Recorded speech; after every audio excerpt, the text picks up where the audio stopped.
ಇವತ್ತೇನು ಅಡುಗೆ ಮಾಡ್ತೀರಿ ಮಮ್ಮಿ? ಇವತ್ತು ಚಟ್ನಿ ಪುಡಿ ಮಾಡಬೇಕಂತ ಮಾಡಿದ್ದೇನೆ. ಹಾಂ, ಅದಕ್ಕೆ ಸಾಮಗ್ರಿ ಎಲ್ಲ ಇಲ್ಲಿ ತಯಾರು ಮಾಡಿ ಇಟ್ಕೊಂಡಿದ್ದೇನೆ. ಹಾಂ, ಏನೆಲ್ಲ ಅಂತ ತಿಳಿಸಿ. ಇದು ಕೊತ್ತಂಬರಿ ಕಾಳು ಎಷ್ಟು ಚಮಚ? ಇದು ಒಂದು ಮೂರುವರೆ ಚಮಚ ಹಾಕ್ಬೋದು. ಇದು ಜೀರಿಗೆ ಒಂದು ಚಮಚ, ಕಡೆ ಒಂದು ಲಿಂಬೆಹಣ್ಣಷ್ಟು ಹುಣಸೆಹಣ್ಣು, ಮತ್ತು 3 ಚಮಚ ಬೆಲ್ಲ, ಮತ್ತು ಇದು ಎಂಥದ್ದು? ಹಿಂಗು. ಇದು ಹಿಂಗು ಎಷ್ಟು? ಅದು ಒಂದು ಚಮಚ ಹಾಕ್ಬೋದು. ಓಕೆ. ಆಮೇಲೆ ಇದು ಕಡಿಪತ್ತ, ಇದು ಹೊರಗೆ ತೆಗೆದಿಟ್ಟಿದ್ದೇನೆ. ಈಗ ಡ್ರೈ ರೋಸ್ಟ್ ಮಾಡಿದ್ದೀರಲ್ಲ? ಡ್ರೈ ರೋಸ್ಟ್ ಮಾಡಿದ್ದೀನಿ. ಇಷ್ಟು ಕೆಂಪಾಗುವಂಗೆ ಕೊರ್ಕೊಳ್ಬೇಕು, ಅದರಲ್ಲಿ ನೀರಿನ ಅಂಶ ಇರಬಾರ್ದು. ಓಕೆ. ಆಮೇಲೆ ಇದು ಮೆಣಸು, ಒಣ ಮೆಣಸು ಒಂದು 80 ಗ್ರಾಮ್ ಆಗ್ಬೋದು. ಖಾರ ಬೇಕಾದವ್ರು ಹೆಚ್ಚು ಹಾಕೊಳ್ಬೋದು. ಇದರಲ್ಲಿ 2 ಟೈಪ್ ಇದೆಯಲ್ಲ? ಇದು ಒಂದು ಬ್ಯಾಡಗಿ ಮೆಣಸು ಮತ್ತು ಕಾಶ್ಮೀರಿ ಮಿರ್ಚಿ ಇದೆ, ಅದು ಕಲರ್ ಬರಲಿಕ್ಕೆ ಅಂತ. ಇದು ಕಾಶ್ಮೀರಿ ಮಿರ್ಚಿ, ಮತ್ತೆ ಇದು ಕಾಶ್ಮೀರಿ ಮಿರ್ಚಿ, ಈ ಥರದ್ದು ಬ್ಯಾಡಗಿ ಮಿರ್ಚಿ. ಹಾಂ, ಒಂದೇ ಹಾಕಿದ್ರು ಆಗ್ತದೆ, ಅದ್ರ ಕಲರ್ ಚಲೋ ಬರ್ಬೋದು ಅಂತ ನಾನು ಕಾಶ್ಮೀರಿ ಮಿರ್ಚಿ ಮಿಕ್ಸ್ ಮಾಡಿದ್ದೇನೆ. ಓಕೆ. ಆಮೇಲೆ ಇದು 6 ಚಮಚ, ಇದು ಕಪ್ಪು, ಈ ಕಪ್ಪಲ್ಲಿ 6 ಕಪ್ಪು ಶೇಂಗಾದ ಹಣ ತಗೊಂಡಿದ್ದೇನೆ, ಶೇಂಗಾ. ಮತ್ತು ಇದು 3 ಕಪ್ಪು ಪುಟಾಣಿ ಬೇಳೆ ತಗೊಂಡಿದ್ದೇನೆ. ಮತ್ತು ರುಚಿಗೆ ತಕ್ಕಷ್ಟು ಉಪ್ಪು ಹಾಕಬೇಕು ಅದಕ್ಕೆ. ಈಗ ಪುಟಾಣಿ ಬೇಳೆ ಹಾಕೋದು ಎಂತ ಅದರದ್ದು ಉಪಯೋಗ? ಪುಟಾಣಿ ಬೇಳೆ ಹಾಕಿದ್ರಿಂದ ಬರೇ ಶೇಂಗಾದ ಮಾಡಿದರೆ ಅದು ಮುದ್ದೆ ಆಗೋಗ್ತದೆ. ಈ ಪುಟಾಣಿ ಹಾಕಿದ್ರಿಂದ ಚೆನ್ನಾಗಿ ಉದುರಾಗಿ ಪುಡಿ ಆಗಿ ಬರ್ತದೆ ಅದು. ಓಕೆ. ಒಳ್ಳೇದಾಗ್ತದೆ ತಿನ್ಲಿಕ್ಕೂ. ಮತ್ತು ಸ್ವಲ್ಪ ಬೆಲ್ಲ ಹಾಕೋದ್ರಿಂದ ಸ್ವಲ್ಪ ಸ್ವೀಟ್ನೆಸ್ ಅನಿಸಿ ಚೆನ್ನಾಗಿ ತಿನ್ನಲಿಕ್ಕೆ ಉಪಯೋಗ ಆಗ್ತದೆ. ಇದು ಯಾವುದ್ರ ಜೊತೆ ಎಲ್ಲ ತಿನ್ಬೋದು? ಇದು ಚಪಾತಿ ಜೊತೆನೂ ತಿನ್ಬೋದು, ದೋಸೆ ಸತೆ ತಿನ್ಬೋದು, ಜೋಳದ ರೊಟ್ಟಿ ಸಂಗಡ ಮೊಸರು ಹಾಕಿ ಚಟ್ನಿ ಪುಡಿ ಹಾಕಿ ತಿನ್ಬೋದು. ಎಲ್ಲದಕ್ಕೂ ಉಪಯೋಗಕ್ಕೆ ಬರ್ತದೆ. ಓಕೆ. ಈಗೇನು ಮಾಡ್ತೀರಿ ಫಸ್ಟ್? ಈಗ ನಾನು ಶೇಂಗಾ ಹುರಿದು ತೆಗೆದಿಟ್ಕೊಳ್ತೀನಿ. ಅದೆಷ್ಟು ಹುರಿಬೇಕು? ಇದು ಹಿಂಗೆ ಚಟ್ ಅಂತೆಲ್ಲ ಒಡೆತದೆ ಶೇಂಗಾ. ಆವಾಗ ನಾವು ಸ್ವಲ್ಪ ಕೆಂಪು ಕಲರ್ ಬರ್ತದೆ.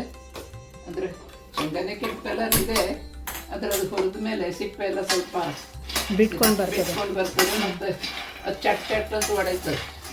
ಚೆನ್ನಾಗಿ ಹುರಿಬೇಕು ಇದು ಶೇಂಗಾ.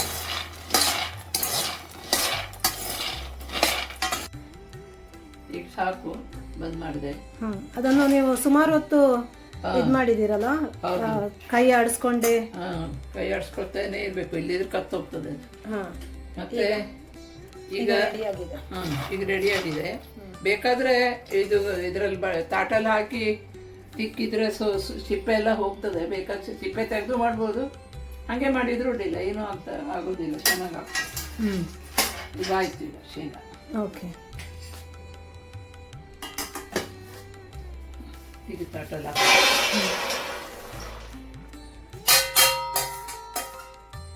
ನೆಕ್ಸ್ಟ್ ಎಂತ ಮಾಡಬೇಕು? ನೆಕ್ಸ್ಟು ಈ ಮೆಣಸಿನ್ಕಾಯಿ ಹುರ್ಕೊಳ್ತೇನೆ. ಪುಟಾಣಿ ಪುಟಾಣಿನೇ ಹುರಿತೇನೆ.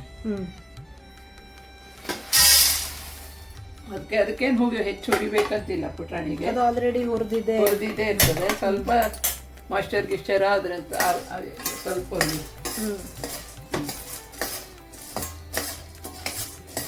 ಶೇಂಗಾ ಹುರಿಲಿಕ್ಕೆ ಎಷ್ಟು ಟೈಮ್ ತಗೊಳ್ತು ನಿಮಗೆ? ಸುಮಾರು ಒಂದು 15-20 ಮಿನಿಟ್ ಬೇಕಾಗ್ತದೆ.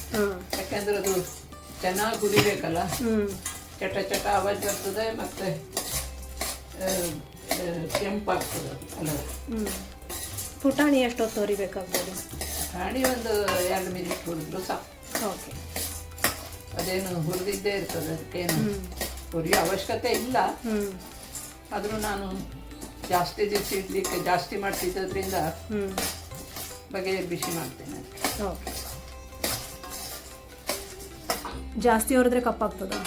ಓಕೆ, ಹುರಿದ್ರು ಸಾಕು. ಓಕೆ. ನೆಕ್ಸ್ಟ್ ಹೊರಿಯೋದು ಈಗ ಮೆಣಸು. ಮತ್ತೆ ಈ ಹುಣಸೆ ಹಣ್ಣು ಹಾಕ್ಬಿಟ್ಟಿದ್ದೇನೆ ಇದರಲ್ಲಿ. ಹುಣಸೆ ಹಣ್ಣು ಹಾಕ್ಬಿಡ್ತೇನೆ.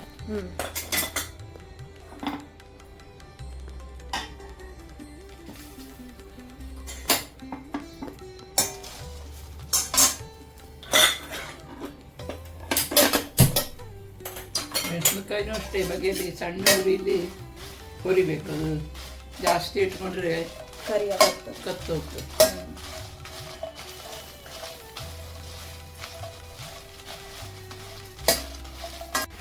ಈಗ ಮೆಣಸನ್ನು ನೀವು ಎಷ್ಟು 1-2 ನಿಮಿಷ ಅಥವಾ 1 ನಿಮಿಷ ಎಷ್ಟು? 2 ನಿಮಿಷ ಸಣ್ಣ ಉರಿಲಿ ಹುರ್ಕೊಳ್ಬೇಕು. ಗರ್ಗರಿ ಆದ್ಮೇಲೆ ತೆಗಿಯೋದಾ? ಗರ್ಗರಿ ಅದು ಬಿಸಿಲಲ್ಲಿ ಹಾಕಿದ್ರೆ ಗರ್ಗರಿ ಆಗ್ತದೆ, ಇದರಲ್ಲಿ ಸಣ್ಣ ಉರಿಲಿ ಹುರಿದ್ರೆ ಗರ್ಗರಿ ಆಗ್ತದೆ. ಓಕೆ, ತೊಂದರೆ ಇಲ್ಲ. ಓಕೆ.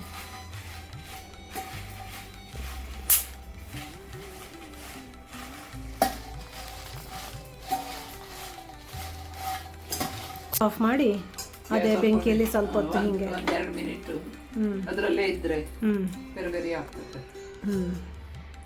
ತೊಳಸ್ತಾ ಇರ್ಬೇಕಾಗ ಹಾಗೇನಿಲ್ಲ, ನಾನು ಸುಮ್ಮನೆ ಸ್ವಲ್ಪ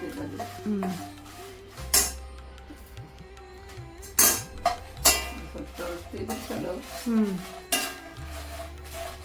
ಈಗ ಈ ಥರ ಆಗಿದೆ ಗರಿಗರಿಯಾಗಿ. ಇದಕ್ಕೆ ಏನು ಎಣ್ಣೆ ಎಲ್ಲ ಹಾಕ್ಲಿಲ್ಲ ಅದ ನೀವು? ಏನು ಡ್ರೈ ಜಾಸ್ತಿ ದಿನ ಉಳಿಯುವ ಸಲುವಾಗಿ ಡ್ರೈ ರೋಸ್ಟ್. ಈಗ ನೆಕ್ಸ್ಟ್ ಎಂತ ಮಾಡಬೇಕು ನೋಡುವ. ಅದನ್ನು ತೆಗೆದು ಸ್ಟೋರ್ ಮಾಡಿಡಬೇಕು.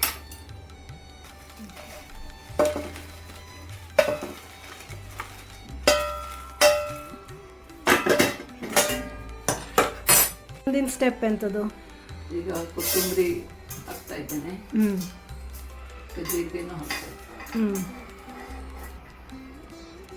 ಅದನ್ನು ಸ್ವಲ್ಪ ಹೊತ್ತು ಹೊರಿಬೇಕಾ? ಸ್ವಲ್ಪ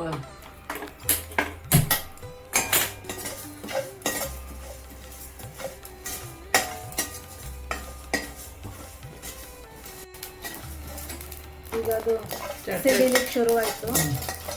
ಚಟ್ ಬಂದಮೇಲೆ ಗ್ಯಾಸ್ ಆಫ್ ಮಾಡಿ ಮತ್ತೆ ಬಾಕಿ ಉಳಿದಿದ್ದು ಇಂಗ್ರೀಡಿಯೆಂಟ್ಸ್ ಎಲ್ಲ ಹಾಕೋದು. ಈಗ ಇದನ್ನು ಹಾಕ್ಬಿಡ್ತೇನೆ. ಹಿಂಗೆ ಓಕೆ. ಬೆಲ್ಲ ಏನು ಹುಳಿಬೇಕಂತಿಲ್ಲ, ಓಕೆ, ಹಾಗೆ ಹಾಕಿದ್ರು.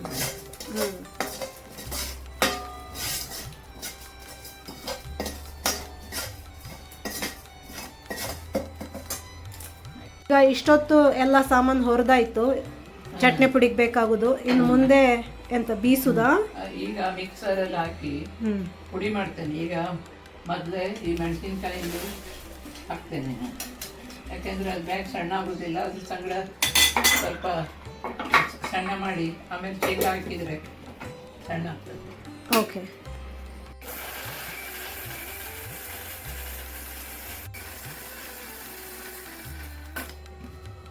ಇನ್ನೂ ಸಣ್ಣ ಆಗಲಿಲ್ಲ ಇದು.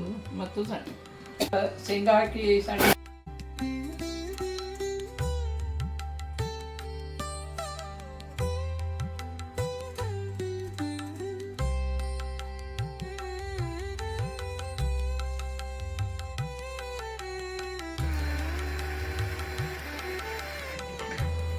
ಸ್ವಲ್ಪ ಪುಟಾಣಿನೂ ಹಾಕ್ತೇನೆ ಸ್ವಲ್ಪ, ಯಾಕೆಂದರೆ ಅದು ಸ್ವಲ್ಪ ಶೇಂಗಾ ಮುದ್ದೆ ಆಗ್ತದೆ.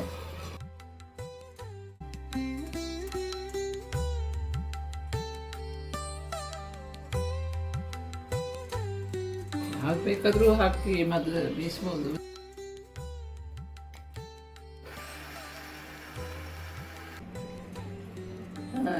ಇದಕ್ಕೆ ನಾನು ಉಪ್ಪು ಹಾಕಲಿಲ್ಲಾಗಿತ್ತು.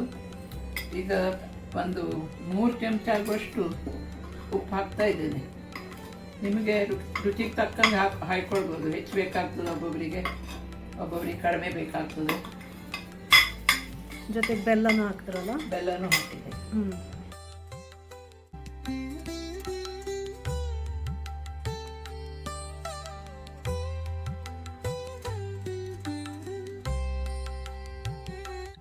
ಚಟ್ನಿ ಪುಡಿ ಕಲರ್ ಚೆನ್ನಾಗಿ ಬಂದಿದೆ, ರುಚಿನೂ ತುಂಬಾ ಚೆನ್ನಾಗಿದೆ. ಇನ್ನು ನೆಕ್ಸ್ಟ್ ಬ್ಯಾಚ್, ಒಂದು ಬ್ಯಾಚ್ ಆಯ್ತು. ಈಗ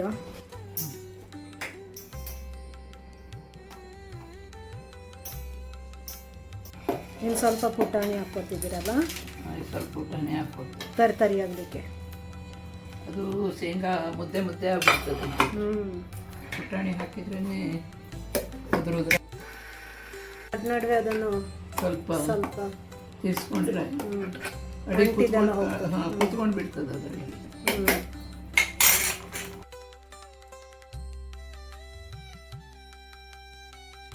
ಪುಡಿ ಮಾಡಿದ ಎಲ್ಲ ವಸ್ತುಗಳನ್ನು ಒಂದು ಬಟ್ಲಲ್ಲಿ ಶೇಖರಿಸ್ತಾ ಹೋಗಿ ಕೊನೆಗೆ ಅದನ್ನು ಮಿಕ್ಸ್ ಮಾಡಿದ್ರಾಯ್ತು. ಇನ್ನು ಉಳಿದಿದ್ದು ಶೇಂಗಾ ಮತ್ತು ಪುಟಾಣಿ ಹಾಕಿ ಪುಟಾಣಿ. ಸೇರಿಸಿದ್ರೆ ಎಲ್ಲ ಮಿಕ್ಸ್ ಮಾಡಿಬಿಟ್ರೆ ಪುಟಾಣಿ ಜೊತೆಗೆ ನೀವು ಬಾಕಿ ಉಳಿದಿದ್ದ ಮಸಾಲೆನೂ ಹಾಕಿದ್ದೀವಿ. ಅದೆಲ್ಲ ಇದ್ರ ಮೇಲೆ ಹಾಕ್ಬಿಟ್ಟಿದೆ. ಧನಿಯಾ ಎಲ್ಲ, ಇದು ಹಿಂಗು, ಕೊತ್ತಂಬರಿ ಮತ್ತು ಜೀರಿಗೆ, ಹಿಂಗು ಎಲ್ಲ ಇದ್ರೊಳಗೆ ಹಾಕ್ಬಿಟ್ಟು